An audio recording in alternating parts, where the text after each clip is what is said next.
Tak ada bosan-bosan cerita ini karena ini khazanah kita. Di kitab Nailul Ma'mul itu di kitab Usul Fiqih. Saya berkali-kali cerita ini karena ini untuk menunjukkan bahwa Quran itu liqaumi ya'qilun, liqaumi yatafakkarun. Ada seorang kiai, seorang ustadz, kiai dulu. Kiai dulu itu emang orang soleh, alim terus jadi kiai. Kalau kiai sekarang tuh macam-macam, nganggur terus ingin jadi kiai. Terus daftar gitu. Ada lowongan di yayasan masuk ingin jadi ustadz karena dengar ada gajinya. Dulu tidak ada seperti itu, udah. Makanya dulu tuh kalau ustadz kiai pasti soleh karena dia alim terus ingin orang lain tuh mendapat ilmunya. Kalau sekarang nggak ada yayasan sehat, guru gajinya sekian. Yang nggak ingin jadi ustadz tuh daftar karena ada gaji. Apalagi ada kabar, ada gaji, ada mes, ada wah yang daftar banyak ya. Tapi mentalnya ada kiai sebetulnya. Ya kalau sama tanya itu baik dah Gus, ya setengah baik. Ya maksudnya setengah baik ya ada baik ngajar itu kan baik. Tapi setengah saja karena motifnya itu nyari gaji, bukan ingin mencerdaskan umatnya Rasulullah SAW. Itu Imam Amudi itu guru matematika. Saya nggak bosan-bosan cerita ini. Guru matematika. Muridnya sampai takut ini masuk surga ndak. Kiai kok ndak ngajarin istighosa atau tahlil malah ngajarin apa? Matematika. Beliau meninggal terus muridnya tanya, "Ma fa'alallahu bik?" Kira-kira gitu. Apa yang dilakukan Allah? Allah nyambut Anda gimana? Terus kata Imam Amudi, "Bagus, saya disuruh ngajar malaikat." Karena malaikat kan enggak pernah kayak anak beki gini ngaji gini. Malaikat itu enggak pernah ngaji, dia iman saja karena tahu surga, tahu neraka terus iman gitu aja. Jadi imannya malaikat tuh enggak keren kita. Imannya loh ya. Loh itu yang ngendikan Nabi loh, tidak saya. Nabi pernah tanya sama sahabat, iman yang paling keren siapa? Jawabannya sahabat malaikat. Ya enggak, karuan malaikat iman. Dia yang tahu surga neraka, tahu segalanya, masa ada imannya? Pasti iman lah katanya. Terus ya para sahabat engkau iman ya wajar kan menangi saya, nemuin saya. Yang hebat itu orang-orang yang tidak melihat saya, tidak saya didik tapi tetap iman. Karena dididik akal, ya tadi dididik Quran, apa dididik Quran. Sama siapa? Teks bahasa Arabnya masang. Terus Imam Amudi kata Allah, suruh dia ngajarin para malaikat cara menemukan saya. Malaikat dikumpulin terus Imam Amudi disuruh ngajar. Sama singkat kata-katanya Allah di mimpi itu. Istadilla ala wahdaniyati. Di hadrati malaikati, tolong ajarkan cara menemukan saya padahal Anda ini manusia yang tidak melihat saya. Anda di Jakarta kan melihatnya gedung-gedung. Paling jadi khayal terus nikmat lah, Anda ikut punya tapi ikut nikmati. Orang desa-desa kalau ke Jakarta itu pokrol. Wah di Jakarta itu gedungnya tinggi-tinggi, tidak kayak kampung sini. Lu udah ikut punya, ikut bangga. Di Jakarta orangnya cantik-cantik, tidak kayak orang sini. Padahal dia ya dapat orang cantik gitu. Jadi Allah tuh saking pinternya, miskin-miskin ya bisa berkhayal dan bahagia. Nah, itu alhamdulillah betul. Akhirnya itu apa ini anak-anak begini saya tak niati ngajar standar anak-anak akademik. Terus pertama yang diajarkan hanya bilang gini, sama siapa teknya? Ya malaikat wahi para malaikat. Terus beliau bilang, nisbatus naini wassalasah ila malanihayatalahu nisbatul far'i ilal asli. Angka itu jumlahnya berapapun 2, 3 sampai triliunan. Semuanya itu nisbatul far'i ilal asli. Binisbat ilal wahid nisbatul far'i ilal asli. Angka 2 ya cabangnya 1, 3 cabangnya 1, 1 triliun ya cabangnya 1. Tetap yang asal usul adalah angka 1. Itu nangis semua malaikat. Cara Jawa itu mandek man kue iman kaya imanku. Makanya imannya umatur Rasulullah SAW itu PD-nya yakinnya kayak imannya malaikat. Kalau Tuhan itu 1. Karena angka agak bisa dimulai kecuali dengan angka 1. Makanya nisbatus naini wassalasah ila ma la nihayata lahu iku nisbatul far'i ilal asli. Semuanya itu nisbatnya cabang ke induk. Berarti semua alam raya ini tetap asal usulnya 1, yaitu qul huwallahu ahad. Nah, itu namanya akal. Umatnya Rasulullah itu ditinggali mukjizat akal lewat panduan Quran sehingga meskipun kita tidak menangi Rasulullah, tidak menangi sahabat, kita tidak tahu malaikat Jibril, tapi cara iman kita ini tidak kalah keren. Yakin hakul yakin. Terus kedua, gambar. Kamu gambar rumah, gambar hewan, gambar apa saja, mesti dimulai satu titik. Entah gambar kamu bagus, entah jelek, tetap dimulai satu titik. Nah, titik ini namanya nuqtatul wujud. Semua alam raya dimulai dari satu titik, yaitu nuqtatul wujud. Makanya Quran dimulai bismillah, dan bismillah itu dipilih sama Allah pakai pertama ba itu ada titik. Itu kata semua ulama. Itu titik itu singkatan dari bi kana makana wa bi yakunu mayakun. Karena saya semuanya ada. Bi itu karena saya. Jadi makanya santri-santri beki tidak usah bayangkan kamu jadi wali terus bisa terbang ke Mekah, tidak usah. Kalau terbang ke Mekah ya sudah umroh aja bayar. Kalau enggak ya maklaran KBH atau apa. Pokoknya cari gratis. Ya gratis kan ya. Dapat orang 10 gratis. Satu. Terus orang enggak umroh-umroh dirayu-rayu supaya umroh. Repot. Itu pelanggaran fikih itu. Kalau orang punya utang itu wajibnya nyaur utang dulu gitu. Wah, repot. Saya itu juga sering bingung di kampung-kampung. Gus sama umroh. Kenapa? Dapat gratisan. Minta uang saja buat nyaur utang, enggak boleh. Wah, secara fikih yang wajib itu nyaur utang bukan umroh. Enggak boleh Gus diminta uang, enggak boleh, harus umroh. Udah gitu saya ini bingung Gus mau umroh, enggak nikmati. Kenapa? Disuruh ngajar Gus. Repot semua kalau ibadah mergawe ya jadi bingung semua. Ya saya mohon anak-anak BK semua yang seneng Quran itu harus seneng sampai kayak saya sehingga tahu mencari Tuhan dengan cara tauhid yang berbasis akal. Itu sedzahir imannya malaikat. Jika di klasmen iman itu manusia ulul ilmi, kita-kita yang nekuni ilmu itu nomor 1 prakteknya.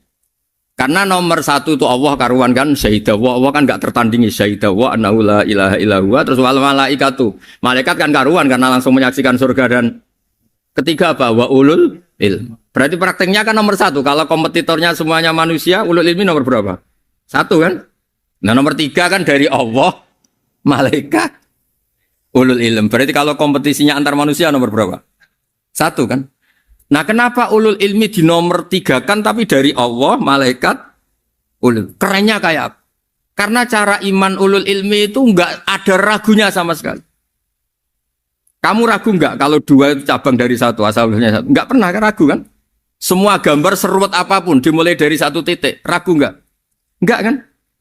Nah imannya umatnya Nabi karena dipandu oleh Quran itu seyakin itu, sehakul yakin itu. Nah itu terus Jubair bin itu jadi iman. Am khuliqu min ghairi syai'in am humul khaliq. Terus kata Allah lagi, kalau kamu tidak percaya saya yang bikin langit bumi ya gampang dong. Kamu saja yang ngomong kalau kamu yang bikin. Paling orang sepakat kamu stres. Terus hanya ayat gitu, am khalaqus samawati wal ard. Kalau kamu tidak yakin Allah yang bikin ya silakan Anda klaim saja kalau kamu yang bikin langit bumi. Bala yuqinun. Kamu juga gak mau kan dibilang stres. Ya, ini ngaji ilmu dulu, nanti bagian terakhir ijazah.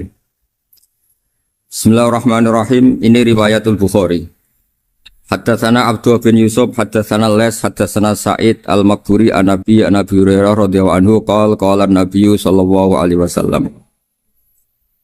Ma minal anbiya'i nabiyyun illa qad u'tiya minal ayat ma mithluhu amana alaihi al-bashar. Wa innama kana alladhi utituhu wahyan awhahu wa ilayya fa arju an akuna aktsarahum tabi'an yaumal qiyamah. Dados kita tahu semua nabi itu punya mukjizat. Ya, semua nabi itu punya apa? Mukjizat. Mukjizat itu hal yang luar biasa yang memastikan manusia itu tidak bisa menyainginya atau menandinginya. Dan rata-rata mukjizat nabi dulu itu fisik.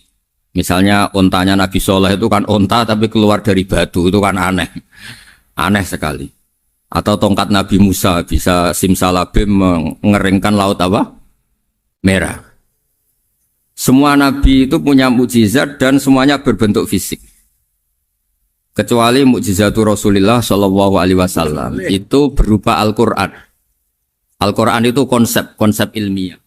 Terus kata Rasulullah Shallallahu Alaihi Wasallam, tapi saya karena Quran itu justru berharap pengikutku besar dan sampai hari kiamat. Sekarang kita logika ya. Andaikan kamu punya tongkatnya Nabi Musa, kalau kamu suka uang, kepikirannya dijual apa dipakai? Kalau kamu suka uang, pakai. Kalau kamu ahli suudzon itu pikirannya ndak, ini asli ndak. Karena yang melihat di Turki itu ya sebagian gitu. Kalau yang suka perdukunan itu bayangkan tuh miliknya. Mungkin dipakai ngakali orang atau apa, pokoknya bayangkan tuh miliknya. Kalau yang kolektor pikirannya itu nanti ini laku berapa. Tapi kalau peneliti mungkin pikirannya itu ini asli apa ndak? Bukti aslinya apa? Repot lah. Lagi pula kalau kamu punya utang terus mau apa? Istri kamu marah mau apa? Kalau pakai tongkat.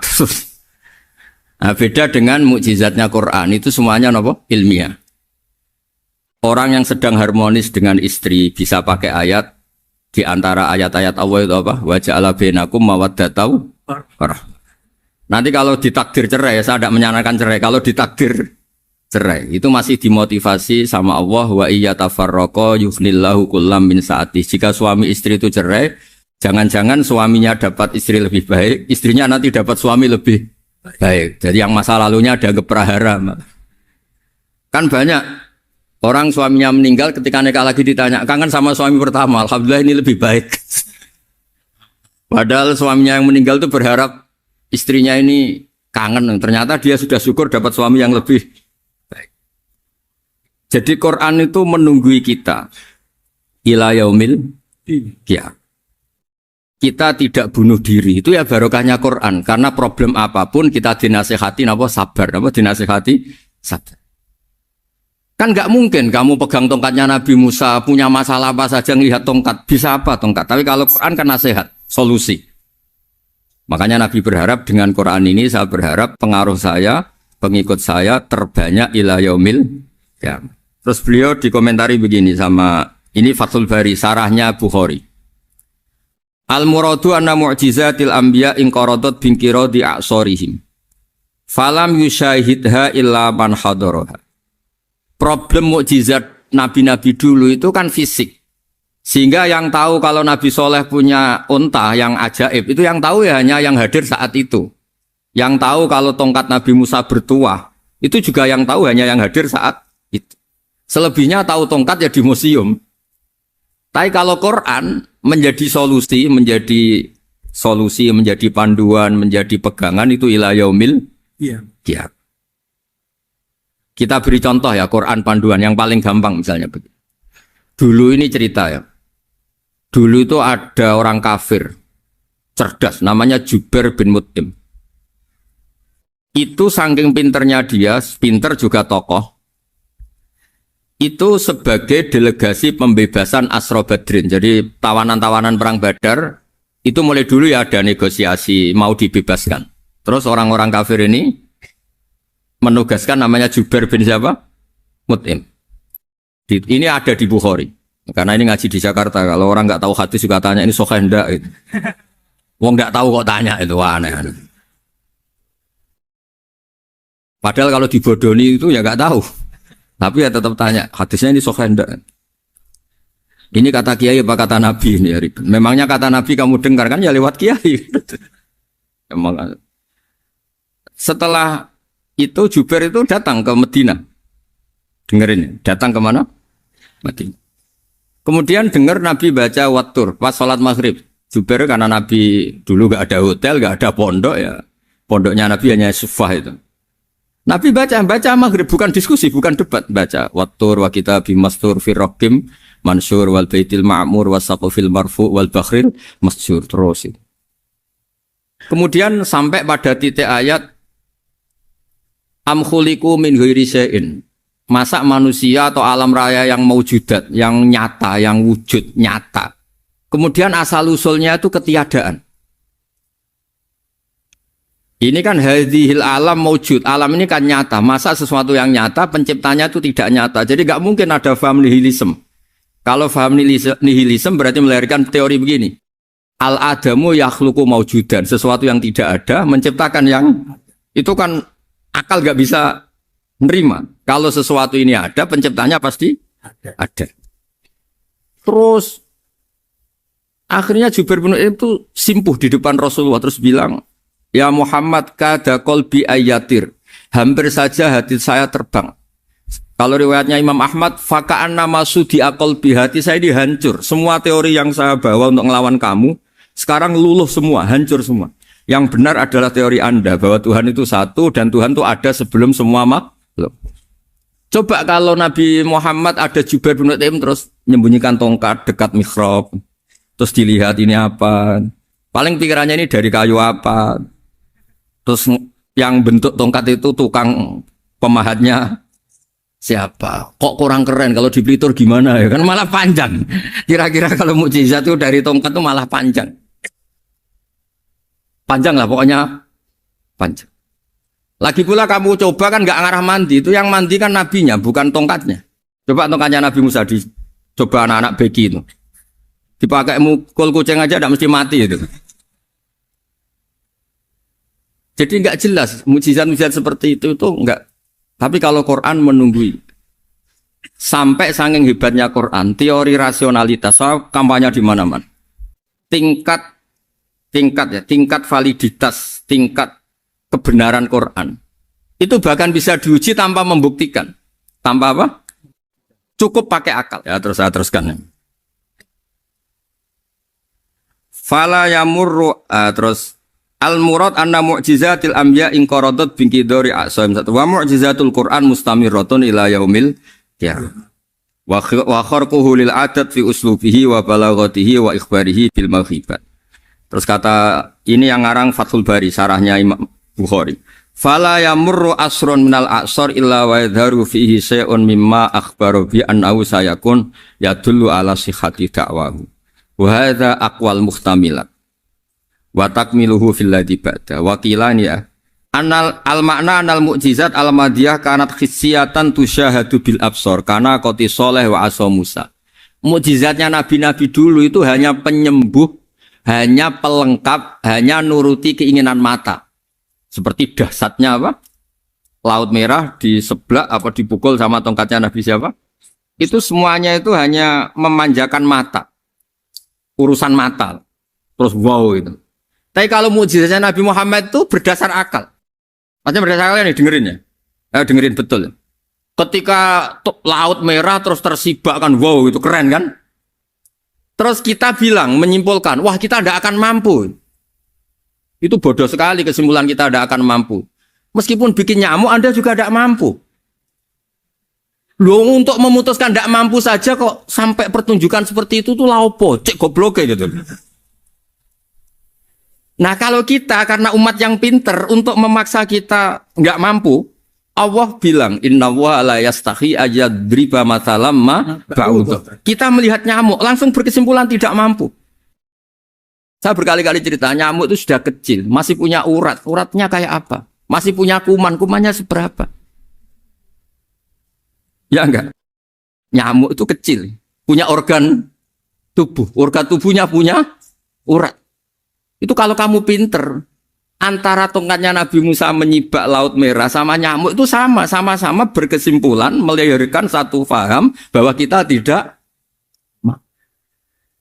Loh, untuk memaksa tidak mampu saja kok menuju pertunjukan ada onta keluar dari batu. Naqatu Shalih, ada tongkat yang bisa mengeringkan laut. Cek goblok ya. Lah kita alhamdulillah tidak sejenis goblok yang seperti ini. Untuk ikrar bahwa Allah itu hebat ala kulli syai'in, cukup lihat nyamuk. Kagum kan? Sudah tidak usah bikin hidup. Saya berkali-kali mencontohkan. Para pemahat tak suruh bikin patung gajah itu mampu. Tak suruh bikin patung nyamuk kalau bisa. Nyari materi dari apa? Gampang mana bikin patung gajah sama patung nyamuk? Gajah, makanya Allah bikinnya contoh itu untuk ijaz itu pakai nyamuk, bukan pakai gajah. Itu kalau ustadz-ustadz yang agak jorok malah contohnya nyamuk, Gus. Itu kecil. Itu kayak apa? Di dalamnya dia hamil. Itu anaknya kecil lagi, telurnya kecil lagi, itu gimana itu cara bikin itu? Makanya di sini ini ada kitab Itqan, itu komentarnya itu lucu. Ini kitab Al-Itqan karangannya Imam Suyuti.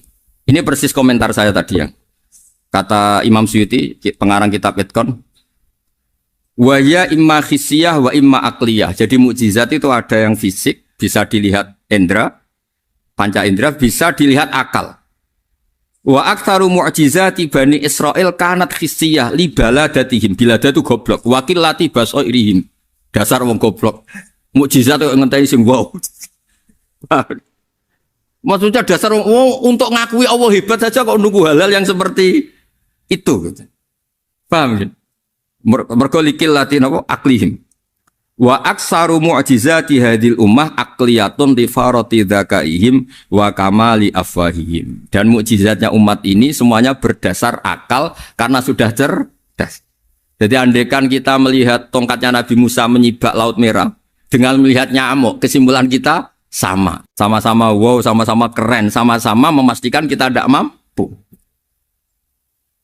Makanya terus Quran menerangkan kita wa ma min dabatin fil ardi wala ta'iri yatiru bi janahihi illa umamun amsalukum. Jadi keseharian kita lihat burung kok terbang. Itu sudah ayatun min ayatillah. Paham nggih? Dados niki kudu bangga ditunggoni napa Quran, nggih ditunggoni napa Quran. Wa mu'jizatul Quran tusyahadu bil basirah fayakunu mayattabi'u li ajlihi aksar. Terus li annal ladzi yusyahadu bi aini ra'si yang qaridu bingkiradi musyahidi. Sesuatu yang tampilan dahsyatnya itu disaksikan mata, maka itu bisa habis. Era tongkat Nabi Musa seperti itu habis enggak? Bisa mengeringkan Laut Merah habis kan? Tapi era mukjizatnya Quran ila yaumil qiyamah. Ya contoh sosial, saya kembali lagi ke sosial. Kamu punya teman awet atau punya istri awet, itu konsepnya ya wal kadhiminal ghaidh, agak gampang tersinggung. Coba kalau kamu setiap tersinggung putus, setiap tersinggung habis, kamu tidak punya teman, tidak punya istri. Sampai kita awet seperti ini, kalau kecewa ya wal kadhiminal ghaidh, ngempet. Termasuk saya ini, biasanya ngaji khusus terus baca gini ya kecewa. Tapi barokahnya diwarai Quran wal kadhiminal ghaidh, ngempet Gus, ngempet. Terus kecewa sama teman, kenapa tidak putus? Karena wal afina aninna, sudah kalau kecewa maafkan. Coba kalau kita kecewa presiden demo, kecewa menteri demo, kecewa orang tua minggat. Ya kalau dicari, kalau tidak kan malu. Saya itu punya teman tak tanya, kecewa besar sama bapak itu. Kenapa tidak minggat? Malu. Kenapa malu? Takut gak dicari. Itu orang tuh paling malu itu kalau keluar dari rumah nggak di. Saya punya teman lagi, saya ini takut mati Gus. Kenapa? Takut istri saya tidak nangis Gus. Itu kematian terburuk itu kalau mati tahu istrinya ada nangis, itu malu betul itu.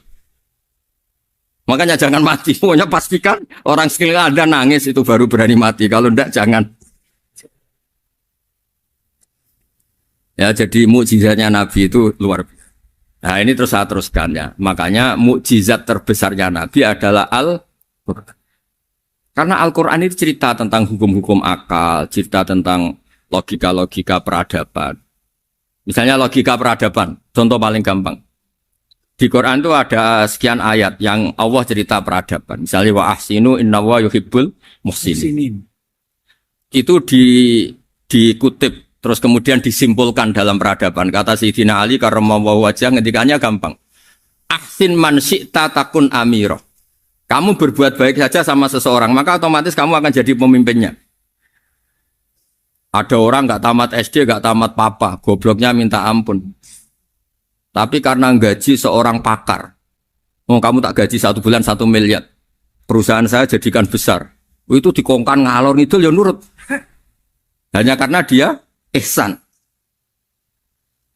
Terus wastaghni amman syi'ta takun nadhira. Saya ulang lagi. Wastaghni amman syi'ta takun nadhira. Dan kamu jangan butuh orang lain, siapapun dia, maka kamu akan setara. Misalnya ada menteri orang antri mau salim, tapi kamu tidak butuh, kan tenang saja. Tapi kalau kamu butuh, habis kamu.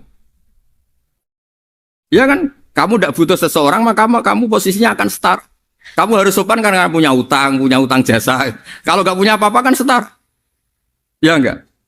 Misalnya kamu jajar rektor atau jajar menteri, jajar apa saja. Kalau kamu tidak punya utang kan, kamu jajar menteri tidak punya utang. Sama jajar satpam tapi punya utang, takut mana?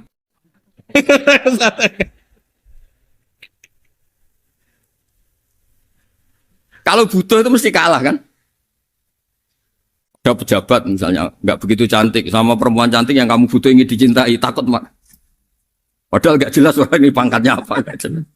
Jadi dalam hukum sosial itu kata Sidin Ali, wastaghni aman syi'ta takun nadhira. Kamu jangan butuh seseorang maka kamu akan setara. Terus yang terakhir, wahtas ilaman syi'ta takun asiro. Asiro pakai sin. Dan silahkan butuh seseorang maka kamu akan jadi budak dia. Ya coba misalnya Anda seorang profesor, seorang alim, seorang kiai top. Misalnya mencintai janda di ujung kampung sana, jalan kaki 2 kilo. Padahal itu gak tamat SD, tapi gara-gara seneng, kacau kan? Logika kepangkatan hilang semua kan? Jadi itu hukum peradaban. Itu mewakili isi-isi sosial yang diterangkan Quran. Ya, jadi paketnya 3 tadi ya. Ahsin man syi'ta takun amiro. Kamu berbuat baik sama seseorang, maka kamu bisa memimpin. Wastaghni amman syi'ta takun nadhira. Kamu jangan butuh seseorang maka kamu akan setara. Mbok kamu ketemu orang terkaya di dunia. Yo ketemu orang terkaya di dunia, kamu jejer, kamu tidak butuh dia. Tenang kan bisa setara kan? Tapi kalau butuh harus sopan, ngajukan proposal, harus berakhlak karimah. Makanya sekarang Anda kok berakhlak kenapa? Ternyata mau nyalek. Biasanya Anda berakhlak kok berakhlak. Ada apa ini? Makanya guyonan di Rembang itu Beb Husen itu. Kalau ada orang mendadak sopan sama temannya curiga. Kok tumben sopan? Mau utang ya? Zaman akhir itu kacau.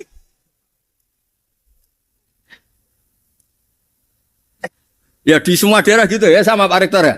Kalau ada teman biasanya nggak sopan kok sopan. Itu temannya curiga. Ini Pak Rektor UI ikut kasih. Kok tumben sopan, ada apa ya? Karena di mana-mana orang butuh itu pasti beretika. Kamu punya teman paling berdua. Kalau mau utang berakhlak gak? Atau misalnya kamu punya adik cantik terus punya teman berdua. Kalau cinta adik kamu berakhlak gak? Biasanya nggak sama sekali gak berakhlak. Gara-gara butuh menjadi berakhlak. Ya jadi hukum sosial itu ya kuncinya 3 tadi. Ahsin man syi'ta takun amiro. Wastaghni amman syi'ta takun nadhira. Terus wahtas ila man syi'ta takun asira. Kalau kamu butuh seseorang pasti kamu dibikin hina. Asir itu tawanan. Nah, Quran itu bicara sosial itu lengkap. Dan itu yang nunggui kita. Kita punya tetangga yang kurang baik, ya seneng. Punya tetangga baik, ya seneng. Kata Imam Syafi'i, saya berkali-kali cerita. Kok seneng semua Imam Syafi'i? Ya bagus lah. Kalau yang seneng saya enak lah. Dijak jagongan, dijak ngopi enak. Yang nggak seneng saya, gak ngarah utang. Uang itu nak, kamu punya tetangga gak seneng kamu. Aman kan? Aman. Gak akan pinjem uang kan, pinjem mobil. Uang gak seneng kok. Makanya Imam Syafi'i itu kalau ngedikan luar Syafi'i, diceritain orang. Ya Aba Abdillah bagiannya. Ya Aba Abdillah orang itu gak seneng kau. Bagus lah. Loh kenapa bagus? Waman asa'a ilaika faqad atlaqaka. Orang yang enggak seneng kamu maka membebaskan kamu. Enggak akan pinjam uang, pinjam mobil, enggak akan ganggu waktu kamu kan enggak seneng. Justru yang seneng-senengi masalah pinjam terus. Imam Syafi'i itu orang yang anggap dunia itu selesai. Ada yang cerita, ya Aba Abdillah, orang yang tadi cium tangan engkau, yang hormat engkau di luar maki-maki engkau, ngerasain engkau, ngata-ngatain engkau. Ya bagus lah. Kok bagus gimana? Berarti saya wibawa, depan saya tidak berani. Berarti saya wibawa, di depan saya tidak berani. Berarti itu makomnya sudah kulillah, sumadarhum fi khawdihim, ya labun, sudah dunia itu selesai, sudah agak penting semua. Nah, itu kalau kamu anak-anak beki ahli Quran, sudah ayatnya kulillah, sumadarhum fi khawdihim, ya labun, sudah lihat Allah saja agak penting, makhluk-makhluk itu. Dah makhluk semua agak penting, sepenting Allah. Nah, kita ini ditunggoni mukjizat seperti itu. Bayangkan misalnya kita ditunggoni tongkatnya Nabi Musa. Saya ngajar di sini terus ini tongkat. Terus nanti yang tanya, Gus itu kayu apa, Gus? Nanti yang kolektor tanya itu harganya berapa, Gus? Ruwet apa? Terus yang ahli suudon itu asli gak, Gus? Wah. Yang ahli suudon kan mesti tanyanya gitu. Itu asli enggak, Gus? Repot pokoknya. Tapi kalau Quran kan jelas, kenapa?